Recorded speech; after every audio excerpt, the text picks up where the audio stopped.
se retrouve pour le tout premier épisode de l'ombre à la gloire.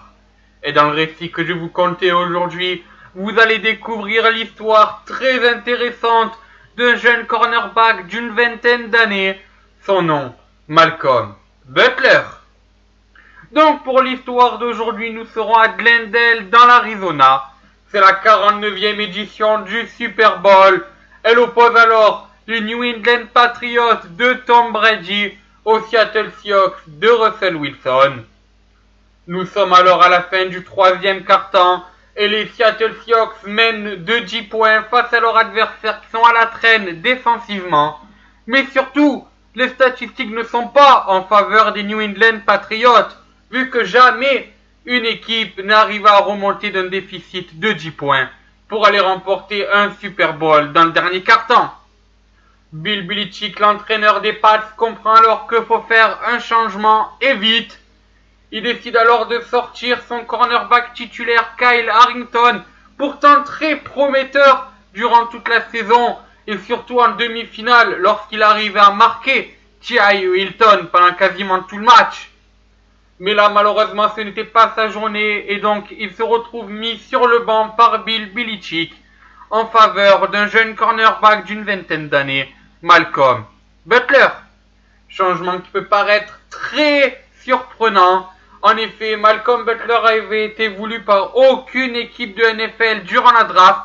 Sûrement que personne ne voulait de lui ou que personne ne voyait en lui un grand joueur. Pourtant, Bill Belichick a bien arrivé à prendre Malcolm Butler à la fin de l'entre-saison en renfort au cas où ces deux cornerbacks titulaires, Revis et Kyle Harrington, venaient à se blesser. Et donc là, changement très surprenant et très intéressant pour ce dernier quart-temps du Super Bowl. Je dirais même un changement décisif.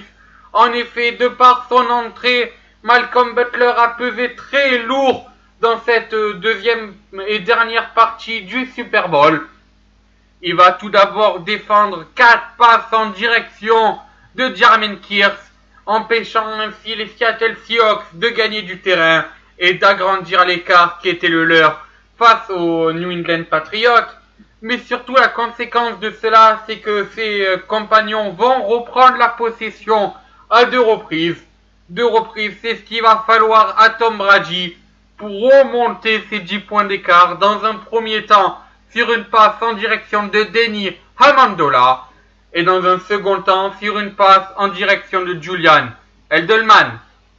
Mais pourtant, ce n'est pas à ce moment-là que Malcolm Butler va rentrer dans l'histoire. Non, ceci va arriver quelques minutes plus tard. Nous sommes donc alors à la fin de ce dernier quart-temps du Super Bowl. Les Seattle Seahawks sont menés de 4 points suite à cette remontée faite par la compagnie à Tom Brady. La situation devient alors claire. Il faut que dans les 2 dernières minutes, les Seattle Seahawks marquent un touchdown pour remporter le match. Ceci peut paraître super simple quand on connaît le talent de Russell Wilson et de ses attaquants, avec notamment Marshall Lynch, le jeune Matthews ou encore Jermaine Kearse. Et justement, tout espoir était là à 2 minutes de la fin lorsque Russell Wilson va envoyer une passe stratosphérique à Jermaine Kearse qui fera dire aux commentateurs à l'époque de NBC « It's a bird! It's a plane! No! It's a catch !» Et oui, Jermaine Kearse qui a capté le ballon acrobatiquement en tombant en arrière. Je vous laisse alors profiter de ces images stratosphériques. I think Butler hit it. So he breaks up the play. It's still not on the ground. It's still not on the ground. It's still... Well, look at that. That's crazy, yo. Et oui, cela est fou. Mais ce qui est encore plus fou, c'est de savoir que c'est le match qui est en train de se jouer sur cette interception de la part de Jermaine Kearse. En effet, la situation est telle qu'il reste moins d'1 minute, moins de 5 yards à franchir pour l'équipe de Russell Wilson. Quand on sait que dans ses rangs, il y a Marshall Lynch qui est imbattable dans les 5 derniers yards. Inutile de vous dire que devient très difficile pour les New England Patriots de pouvoir espérer gagner ce Super Bowl. D'autant que suite à cette interception stratosphérique, Malcolm Butler demande à Bill Belichick de le sortir du terrain. Choix bien sûr compréhensible de la part donc de ce jeune cornerback qui n'est pas arrivé à croire qu'il a rien pu faire sur cette interception. Bill Belichick va alors donc accepter la demande de son défenseur avant quelques secondes plus tard de lui demander de revenir sur le terrain. Sauf que justement la situation aura changé en ces quelques secondes, vu que les Seahawks sont passés de 5 à un seul petit yard à franchir maintenant. Il reste à peine 1 yard à Russell Wilson et compagnie pour pouvoir mettre la deuxième bague au doigt, deuxième année d'affilée qui gagneront le Super Bowl si ce yard est franchi. Et donc c'est à ce moment-là que tout va se passer, que tout va changer, que Malcolm Butler va devenir le héros d'une nation. Je vous laisse profiter alors des images. Play clock at 5. Pass is intercepted at the goal line by Malcolm Butler. Unreal. Malcolm Butler, who almost made the phenomenal play. Et oui, Malcolm Butler vient d'intercepter sur la ligne cette passe de Russell Wilson en direction de Lockett. C'est le Super Bowl qui vient de se jouer, mesdames et messieurs, sur ces images. Le Super Bowl. En effet, il reste alors 20 secondes pour que les Patriots gardent la possession. 20 secondes pour que Tom Brady puisse avoir sa 4e bague en 10 ans. 4e victoire en Super Bowl pour les New England Patriots en seulement 10 ans. Ce qui vient de se passer est tout simplement phénoménal.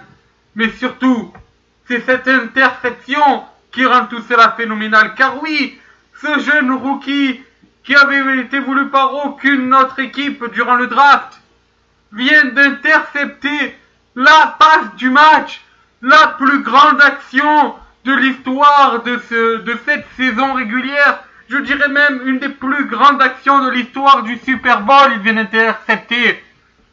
Il vient quand même de donner la victoire aux New England Patriots, qui mettront 10 secondes après pied à terre bien sûr pour pouvoir valider leur victoire. C'est tout simplement irréel ce qui vient de se passer. Malcolm Butler vient de passer en seulement un seul et petit carton d'un anonyme qui avait joué alors seulement 11 matchs en tant que remplaçant, sans jamais pourtant créer d'exploit, au héros du Super Bowl, au héros des New England Patriots. Il se verra d'ailleurs offrir la voiture donc, qui a été décernée à Tom Brady en récompense donc, de cette victoire. Donc voiture qui était bien sûr, soit dit en passant, le trophée donc, qui était décerné par Toyota pour le meilleur joueur du Super Bowl. Voilà, ça c'était la petite parenthèse qui n'avait rien à voir. Et donc ben voilà, donc là c'est vraiment des images incroyables quand même qu'on vient de voir. Malcolm Butler, je crois que je vais pas le répéter assez, mais cette personne était anonyme du grand public. Il y a un quart d'heure avant ces images, il était un anonyme. Et là il est devenu un héros. Et son ascension a continué dans les semaines qui ont suivi, enfin plutôt dans les mois qui ont suivi, vu qu'après donc il a commencé donc la pré-saison en tant que titulaire donc pour les New England Patriots suite au départ de Kyle Harrington, cette personne justement qui l'a remplacé durant le Super Bowl. Et donc ensuite il a été titulaire lors des premiers matchs de la saison régulière, avec notamment une grande interception là aussi durant donc la deuxième journée du championnat. Il est encore une fois un des forgerons de ce début de saison parfait des New England Patriots, étant donné que les New England Patriots n'ont toujours pas perdu de match. Donc voilà, en tout cas, quel destin vient d'avoir Malcolm Butler, quel destin vient d'arriver. Je pense que je ne peux pas plus parler de cette situation, les images étaient telles que voilà, il a fallu une interception, un seul petit carton pour que Malcolm Butler passe de l'ombre à la gloire. Voilà, bon mais c'est sur ce donc que se termine cette émission. On se retrouvera le mois prochain où nous parlerons cette fois d'une personne que vous connaissez sûrement. Il s'agit du Big One Monster, Kane. Allez, sur ce, moi je vous dis adieu, bonsoir les amis.